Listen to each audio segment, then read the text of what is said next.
नवरा बायकोनं कधी भांडू नये महाराज. एक गोष्ट बोलू, नवरा बायको मध्ये किती वाद झाले तरी आपल्या भिंतीच्या आत असले पाहिजे. बायकोनं कधी त्या ठिकाणी आपल्या नवऱ्याची इज्जत चार चौघात काढू नये. एक गोष्ट बोलू, जीवनामध्ये जगत असताना एखाद्या वेळेस जरी बायकोनं आपल्या नवऱ्याची इज्जत चार चौघात काढली तर लोक त्या माणसाला आयुष्यात कधी किंमत देत नाही. ही गोष्ट लक्षात ठेवा.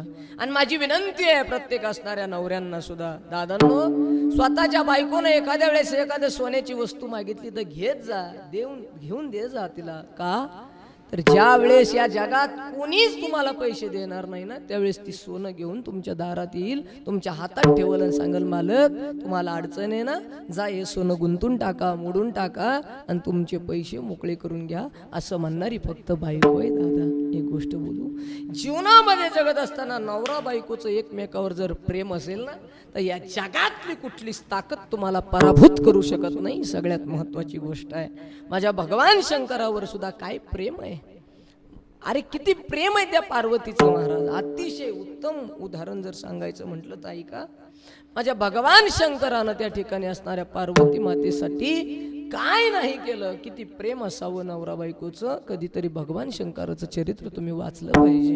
एक गोष्ट बोलू, प्रेम करायचं असेल तर निस्वार्थ करा, कारण ती पत्नी तुमच्यासाठी स्वतःची आई, स्वतःचा बाप, स्वतःचा भाऊ, स्वतःचं गाव, स्वतःचं नाव, अरे एवढंच काय, गाव भाव सगळं सोडताच, परंतु सगळा परिवार सोडून तुमच्यासाठी येते. तिचं नाव बायको असते. ही गोष्ट लक्षात ठेवा.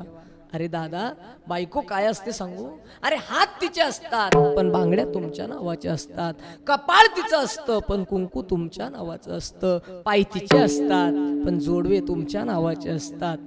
जीवनामध्ये जगत असताना माझी एक विनंती आहे, अरे जे स्वतःचा बाप, भाऊ, चुलता, मामा, काका सगळं सोडते आणि तुमच्या दारात येते, तुम्ही जर तिला शिव्या देऊन तिचा अपमान करत असाल तर याच्या इतकं दुःखाचं कारण जगाच्या पाठीवर दुसरं काही नाही आहे. एक गोष्ट बोलू, स्वतःच्या बायकोला तुम्ही जर दुखवलं तर तिला त्रास होतो, तिला वाईट वाटतं. का माहितीये, तिला वाटतं माझी सासू मला बोलते जाऊ द्या बोलत असेल, तिला वाटतं माझी नणंद मला बोलते जाऊ द्या बोलत असेल, परंतु ज्या नवऱ्यासाठी मी सगळं सोडून आले त्या नवऱ्यानं तरी मला जीव लावावा, हे त्या बायकोचा प्रामाणिक इच्छा असते दादा.